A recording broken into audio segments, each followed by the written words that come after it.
पर आपका हार्दिक स्वागत है।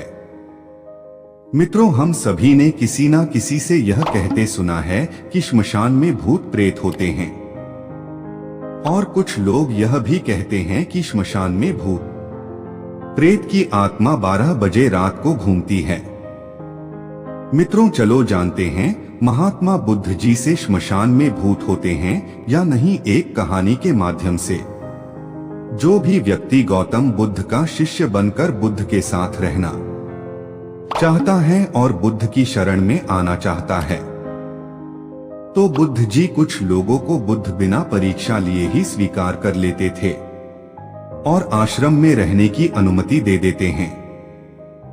पर कुछ व्यक्तियों को वो कह देते कि जाओ, पहले एक दिन और एक रात शमशान में गुजार कर आओ। एक दिन एक व्यक्ति बुद्ध के पास आया और उसने बुद्ध के आश्रम में शामिल होने की इच्छा जताते हुए कहा, हे गुरुजी, मैं आपका शिष्य बनना चाहता हूँ। बुद्ध ने कहा, तुम्हें मेरा शिष्य बनने के लिए एक दिन और एक रात पूरा शमशान में बिताना होगा, और वहां पर तुम जो कुछ भी देखोगे, जो भी महसूस करोगे, मुझे आकर बताओगे, तब उसके बाद ही तुम आश्रम में शामिल हो पाओगे। गौतम बुद्ध की ये बात सुनकर वो व्यक्ति घबरा गया और उसने बुद्ध से डरकर कांपती आवाज में कहा, गुरुजी, दिन में तो ठीक हैं, लेकिन रात में शमशान में रहना बहुत खतरा है। बुद्ध ने कहा, कैसा खतरा? व्यक्ति ने कहा, वहां भूत प्रेत होंगे, वो मुझे पकड़ लेंगे और जान से मार देंगे या तो मेरा जीवन नर्क बना देंगे। भूत प्रेतों का खौफ उस व्यक्ति के चेहरे पर साफ दिख रहा था। बुद्ध ने कहा, क्या तुमने भूत प्रेत देखे हैं? व्यक्ति ने कहा, नहीं, पर मैंने सुना बहुत हैं, और कुछ ऐसे लोगों को जरूर देखा है जिनमें भूत आ जाते हैं और उन्हें परेशान करते हैं, अजीब अजीब हरकतें करते हैं। इस पर बुद्ध ने कहा, फिर तो अब तुम्हारे पास ये अच्छा मौका है ये जानने के लिए कि क्या सच में भूत प्रेत होते हैं या नहीं। तुम एक रात शमशान में व्यतीत करो, वहां पर तुम्हें कुछ ऐसा लगे कि वो भूत हैं, तो देखना कि वो कैसा दिखता है, और यदि ऐसा कुछ ना हुआ तो तुम यह जान पाओगे कि भूत प्रेत जैसी कोई चीज नहीं होती है। इस तरह पूरी रात तुम जो भी अनुभव कर पाओ, वो सब कुछ सुबह मुझे आकर बताना। बुद्ध की बातों को सुनकर वो व्यक्ति तैयार हो जाता है। व्यक्ति बोला, ठीक है गुरुजी, मैं एक पूरा दिन और रात शमशान में गुजारूंगा। बुद्ध ने कहा, ठीक है, अभी तुम स्नान कर लो और आश्रम में जाकर भोजन करके आराम करो, और कल सुबह की पहली किरण के साथ ही शमशान पहुंच जाना। व्यक्ति को आश्रम में जाने के बाद बुद्ध ने अपने 4 शिष्यों से कहा कि वह व्यक्ति कल शमशान जाएगा, तुम सब उसके पीछे जाना और उस पर नजर रखना, पर ध्यान रहे उसे थोड़ा भी ना लगे कि कोई उस पर नजर रख रहा है।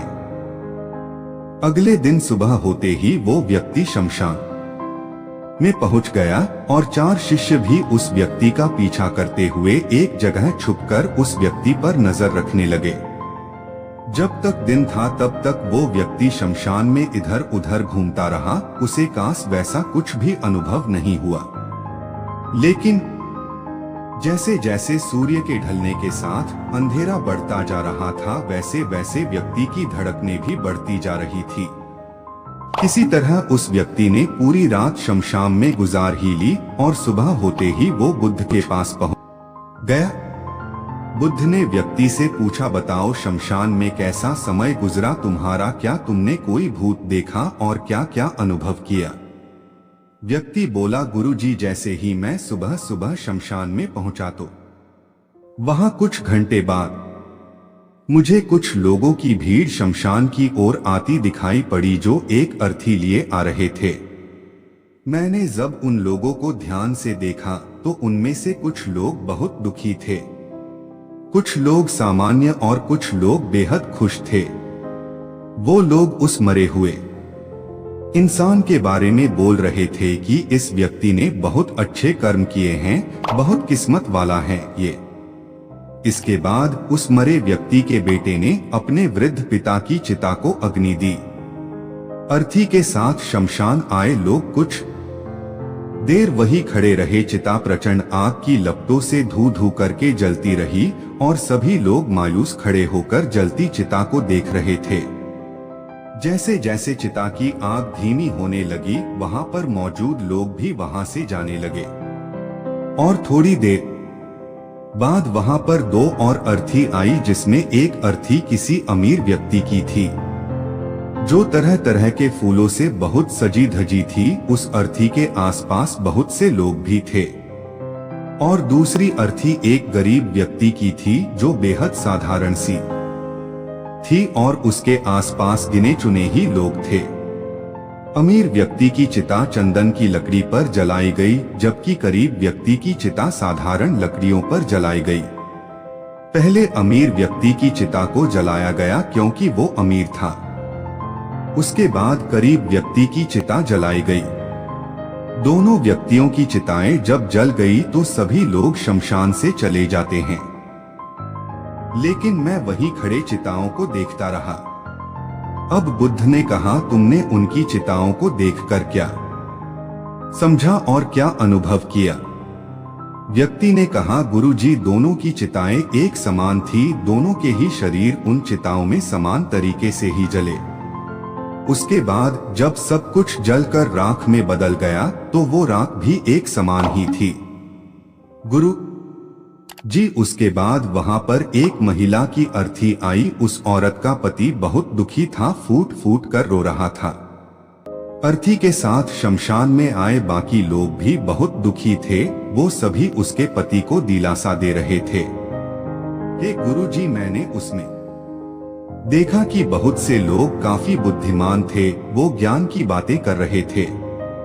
मैंने ध्यान से उनकी बातों को सुना तो वो बोल रहे थे कि अर्थी की सवारी करते हुए एक दिन तो सबको यहाँ आना ही है। जीवन हमें इंसानियत और परोपकार से जीना चाहिए, अधर्म, कर्म और पाप से दूर रहना चाहिए।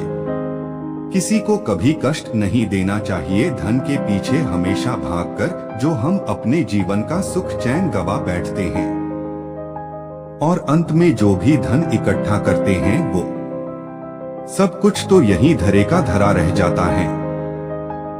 गुरुजी, उसके बाद शमशान में कोई अर्थी नहीं आई। इस पर बुद्ध ने पूछा कि तुम सारी रात वहां रहे तो क्या कोई भूत प्रेत तुम्हें दिखा? व्यक्ति बोला, नहीं, वहां मुझे कोई भूत प्रेत नहीं दिखा, बल्कि मन में एक डर तो था, पर सच कहूं तो पूरी रात मैं अपने आप से ही डरता रहा। कभी हवाओं से हिलने वाले पत्तों की आवाजों से डरता रहा तो कभी वहां आसपास मौजूद जीव जंतुओं की आवाजों से डरता रहा। सारी रात दहशत में रहा, लेकिन पूरी रात में मुझे कोई भूत प्रेत नजर नहीं आया। बुद्ध ने उस व्यक्ति से कहा, ठीक है, अब तुम जाओ और आश्रम में आराम करो, कल फिर तुम्हें पूरा एक दिन और रात शमशान में बिताना होगा। अब वो व्यक्ति ये सुनकर बोला, आप कैसी बात कर रहे हैं गुरुजी, आपके ही कहने पर कल पूरा दिन और पूरी रात मैं शमशान में पड़ा रहा। वो समय मैंने कैसे काटा है मैं जानता हूँ, अब मैं दोबारा वहां नहीं जाऊंगा। बुद्ध ने कहा, देखो, जो काश चीज तुम्हें वहां जाकर मिलनी थी वो तुम्हें अभी तक नहीं मिली है। जब तक वो चीज तुम्हें नहीं मिल जाती मैं तुम्हें अपना शिष्य नहीं बना सकता। तुम एक दिन और वहां रुको, तुम्हें वो अवश्य मिल जाएगी। व्यक्ति बोला, ठीक है, मैं कल एक दिन और रात और व्यतीत कर लूंगा शमशान में। अगले दिन सुबह वो व्यक्ति बुद्ध का आशीर्वाद लेकर फिर से शमशान पहुंच गया। एक पूरा दिन और रात बिताकर वो व्यक्ति अगली सुबह फिर बुद्ध के पास पहुंचा, लेकिन इस बार उस व्यक्ति के चेहरे पर एक अलग ही तेज था, एक अलग ही खुशी झलक रही थी, मानो उसे वो मिल गया हो। लेकिन बुद्ध उसके मुंह से सुनना चाहते थे, इसलिए बुद्ध ने एक ही सवाल पूछा कि क्या तुम्हें वो चीज मिली? व्यक्ति बोला, हाँ गुरुजी, मुझे वो मिल गई। बुद्ध ने पूछा कि बताओ तुम्हें वहां क्या मिला। व्यक्ति ने कहा, गुरुजी, मैंने जीवन का अर्थ समझ लिया है। मैंने वहां देखा कि कुछ लोग शाम को मुझे अर्थी पर लेकर आ रहे हैं। मुझे 4 लोगों ने अपने कंधों पर उठा रखा है और मेरे पीछे कुछ 20-25 लोग रोते बिलखते चल रहे हैं। मेरे पिता अर्थी के आगे आगे चल रहे हैं और कुछ लोग राम नाम सत्य बोलते हुए मेरे ऊपर फूल फेंक रहे हैं। मेरे सभी रिश्तेदार बहुत दुखी थे। भीड़ में मौजूद कुछ लोग तो सिर्फ दुखी होने का नाटक कर रहे हैं, कुछ लोग मेरे पिता को दिलासा दे रहे हैं। तभी कुछ देर बाद मेरी अर्थी को जमीन पर रख दिया गया और मेरे शरीर को उठाकर चिता पर लिटा दिया गया। मैं ये सब दृश्य अर्थी पर लेटे हुए देख रहा था। मैंने उस अर्थी से उठना चाहा पर उठ नहीं सका। मैं सांस लेना चाहता था पर सांस नहीं ले पा रहा था। मैं पूरी तरह से असमर्थ और विकलांग की तरह था क्योंकि मेरे अंदर सांस नहीं थी। मैं अपने पिता को गले लगाना चाहता था लेकिन मैं उठ नहीं सकता था। मैं अपने भाई को गले लगाकर ये कहना चाहता था कि तुम अपना और माता पिता का ध्यान रखना, घर व परिवार की जिम्मेदारी अब तुम्हारे ऊपर है। इसे बखूबी निभाना, इससे मेरी आत्मा को शांति मिलेगी। कुछ समय बाद मेरा मुंह कपड़े से ढक दिया गया और शरीर के ऊपर कई लकड़ियां रख दी गई। मुझे अब कुछ भी दिखाई नहीं दे रहा था। फिर उसके बाद मुझे अत्यंत गर्मी महसूस हुई। मुझे एहसास हुआ कि मुझे अब जलाया जा रहा है। धीरे धीरे लकड़ियों के साथ साथ मेरा पूरा शरीर जलने लगा। मेरा दम घुट रहा था। मैं उठना चाहता था। आखिर आग ने प्रचंड रूप ले लिया और धीरे धीरे मैं भी उस अग्नि में पूरी तरह खो गया। पूरी रात मैं खुद को ऐसा ही जलता देखता रहा। मैंने देखा कि अंतिम रूप में मैं एक राख बन चुका हूँ। उस पूरी रात ना तो मैं डरा ना ही मुझे डर का एहसास हुआ।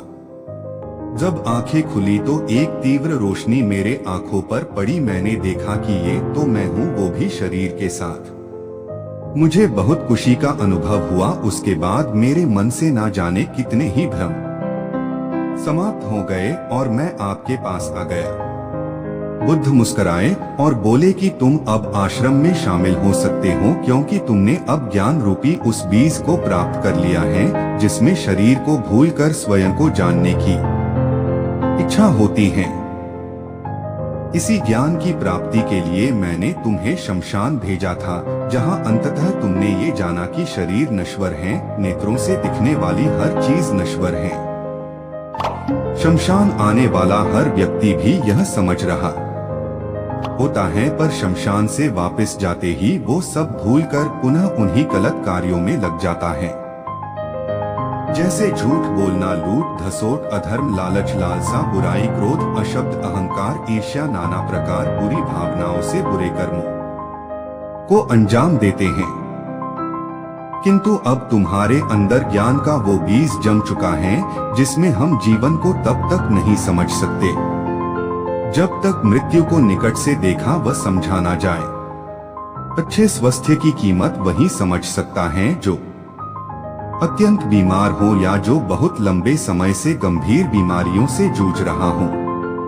ठीक उसी तरह जीवन का महत्व वही समझ सकता है जो मृत्यु से रूबरू हुआ हो या जो मृत्यु को समझ चुका हो, एहसास कर चुका हो।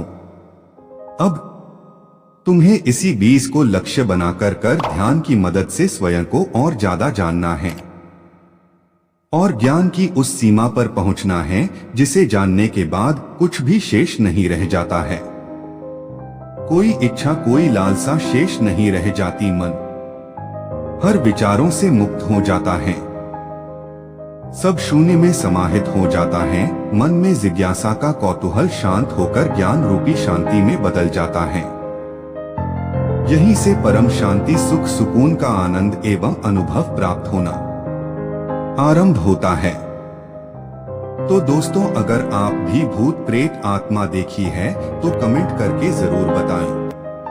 अगर कहानी थोड़ा भी पसंद आई हो तो लाइक करें और चैनल को सब्सक्राइब नहीं किया है तो अपने कोमल भावनाओं के साथ सब्सक्राइब करें।